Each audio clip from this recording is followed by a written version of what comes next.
What's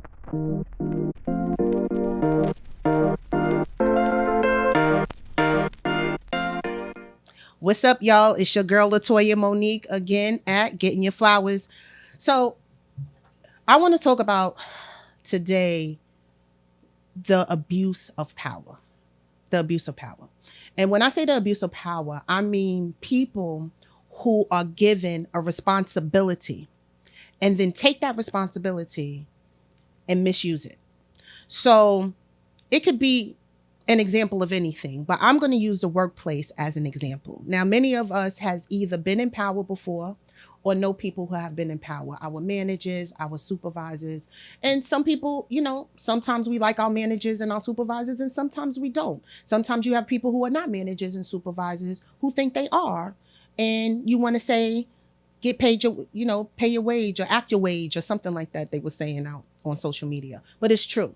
So my thing is that I always have to go back biblical, right, with my Christian spirit. And I'm going to talk about the story of King Nebuchadnezzar. And for those of you that know the story, if you don't know the story, you can go look it up. I can't exactly tell you when. I think it's definitely in the first, gosh, don't quote me when it comes to it. But anyway, King Nebuchadnezzar he had a kingdom. That's what I know. And it was full of servants and people and all of that.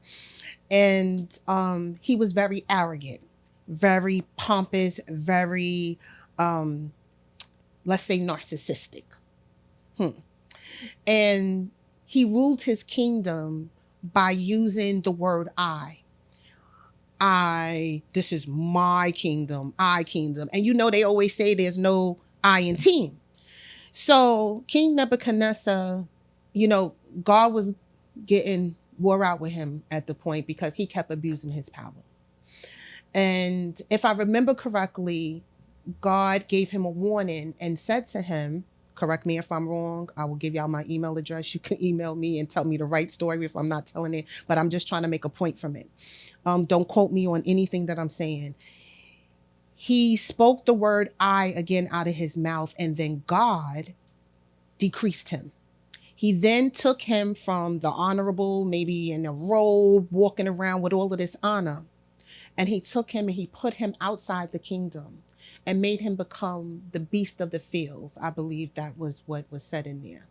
And he said his nails grew. The description was his nails grew, his hair grew, and he became almost look like an animal. And he had to live out there and he had to survive. He couldn't get the benefits of being in the kingdom because he never gave himself the kingdom in the first place. And God put him out there until he did what? Humble himself. And he had to humble himself by going before God and repenting and telling God that he knows what he's done wrong and asking God to forgive him. Okay, you got that story. I gave that to you for free. Now, fast forward where we are now. How many people do you know are King Nebuchadnezzar's? I know a few of them. When God gives you power, and I tell my daughters this all the time, you're a manager somewhere, your responsibility with that power is to treat people humanely, respectfully, the way you were raised. Some people wasn't raised right. Okay, well, learn, watch, see, and seek. You know right from wrong, right? You see a car in the middle of the street, you know you're not going to run out there. So my point is, when people are given power, you are not to abuse that power, because you have the right to hurt someone, or you have the power. You can take something away from someone and you do it, or you can speak to someone, or you can say certain things to people. You don't have those rights. What God will do, he's not going to just take it away from you. He's going to snatch it away from you. He snatched it away from King Nebuchadnezzar. He took it away from him quickly, just like that. Like one day you see somebody sitting in their fancy office and they fly. And then the next day they got their pink slip, thinking that they were sitting higher than the average person. And it doesn't work. I mean, come on, let's just use some examples out in the media world. You got Puffy, R. Kelly. They had Bill Cosby. I mean, we can go on, and I'm not trying to subject our black people because it's in every race, but I'm just saying the abuse of power, right? You got all of this money, you have all of this. With money comes power. And so people want to be around you. And now people all of a sudden love you. And you have all of this going on, but at the end of the day, you're still a human being. And when you shut your eyes, a dollar of that is not going with you in that casket. My father used to say, you ever see an armored truck following a casket? You don't take nothing with you when you leave this earth, okay? The power that we are given, we are supposed to be responsible for it. You don't know what people have going on in their lives. People sometimes antagonize a person and you don't know what a person's going through until, guess what, somebody walks into a place and starts shooting up the place. Now all of a sudden it's mental health.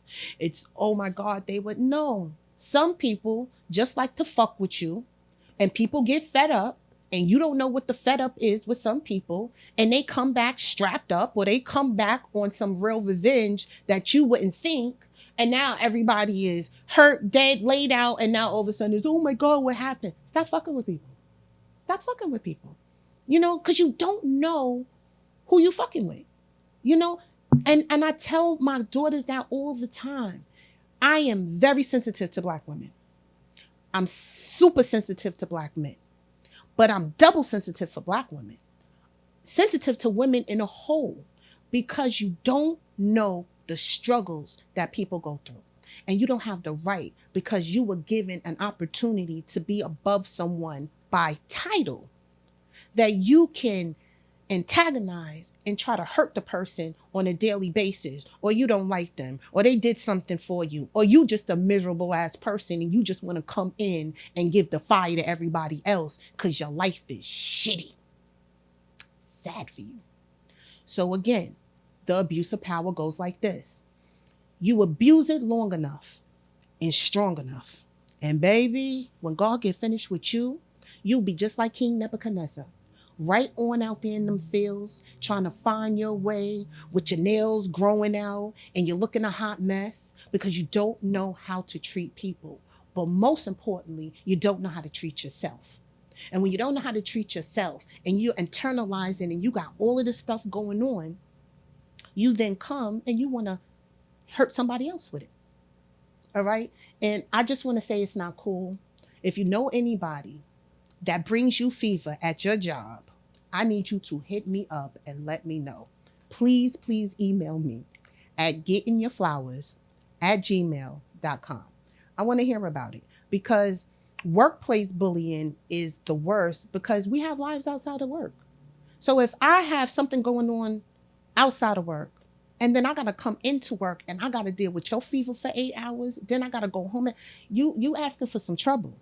And you don't know people well enough to know what the extent of that trouble may be for you. So I'm going to say, if you are holding some power at your job, as a mother, we have power as mothers.